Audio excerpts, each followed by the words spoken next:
Las Vegas, where First Take is live starting in a half hour, and Teddy Atlas will be with us as well. So Stephen A., Teddy, live here on Get Up in 15 minutes, looking ahead to the biggest fight in years. Meanwhile, before we do that, we do this. Raiders quarterback Derek Carr.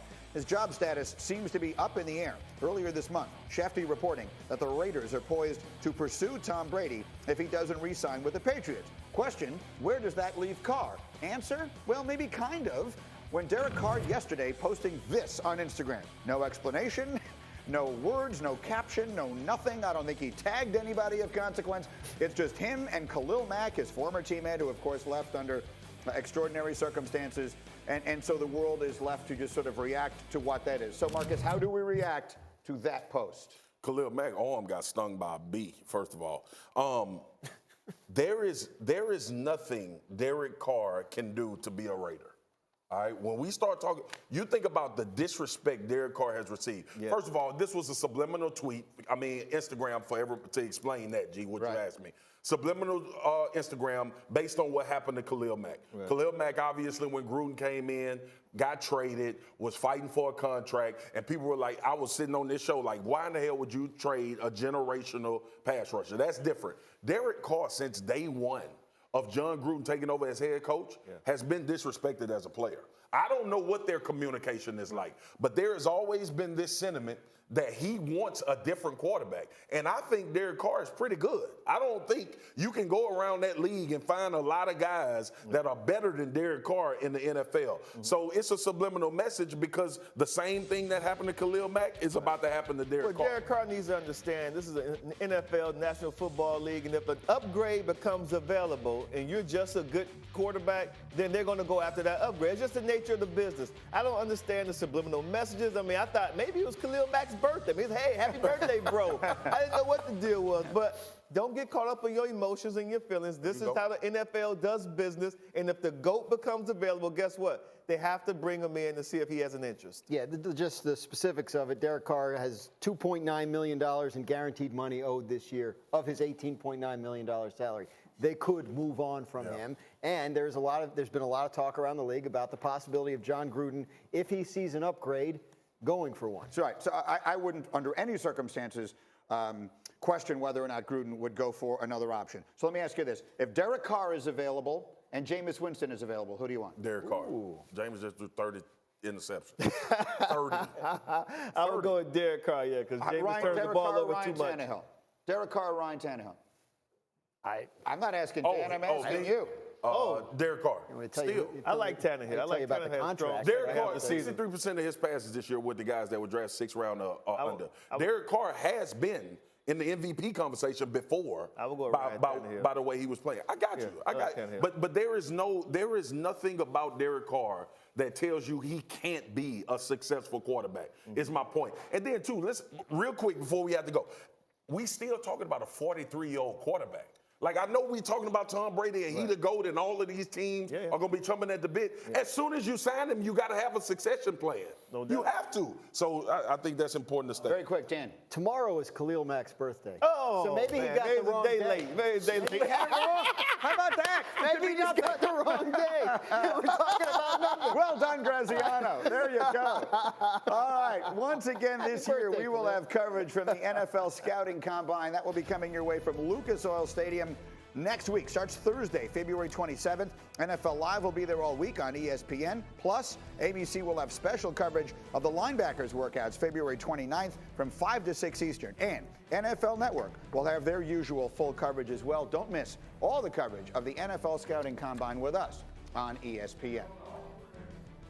All right, there are a lot of things I could tell you about Zion Williamson that you already know, mainly about his star power, which candidly is like almost unmatched in the entire world of sports today when you consider that his games at Duke last year outrated the Lakers and Warriors, that his draft lottery was the most watched ever, and so was the only summer league game he ever played. But here's the thing, you already knew that.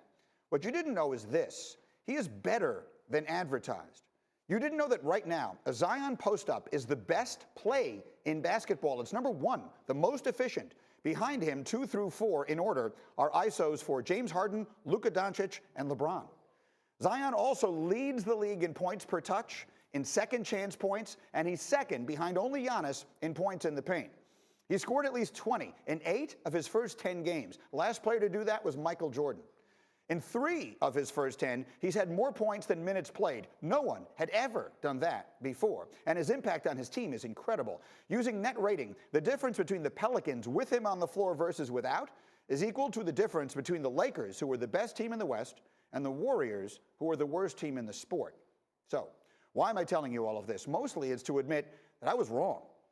Watching him in college, I thought he was a player without a position in the NBA. I never thought the way he overwhelmed college competition would make this jump with him.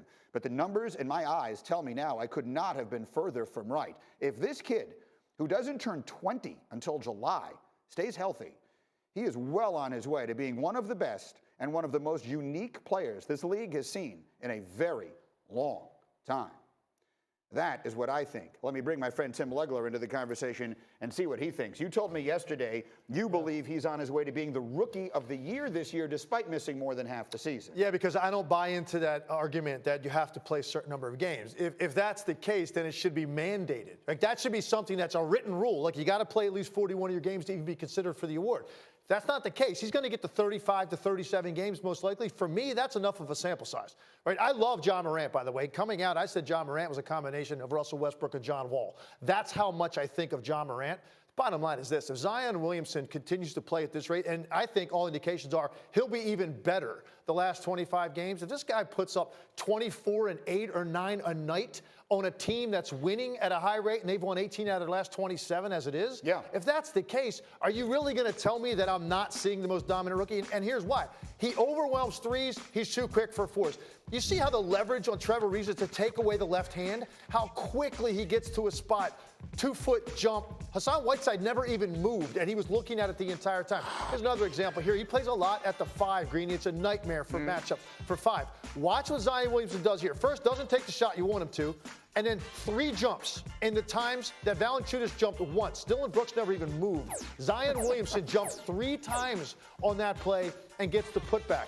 And that's one of the things I love about him the most, is that he doesn't take what you want him to. He plays to his strengths. And for me, you made a great point about what you're seeing now is something that I saw early on at Duke, which I didn't know he had, which is this incredible raw athleticism, which is undeniable.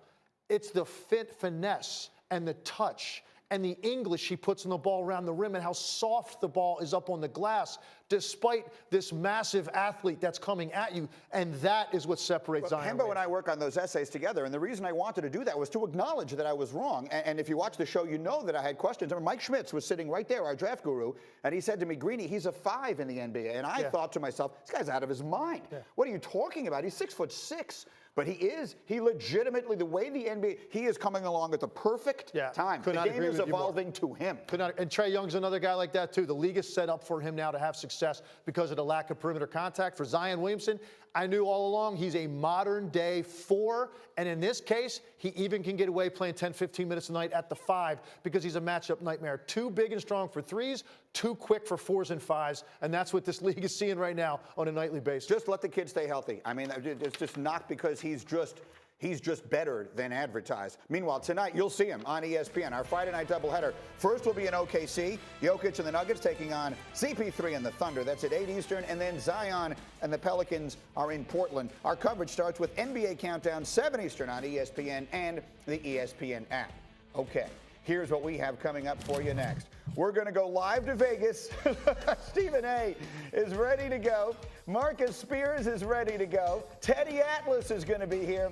He and I have worked out before. Teddy has trained better fighters than me, I can tell you that. Don't miss Teddy, Swagoo, and Stephen A. on Get Up next. Bomb Squad!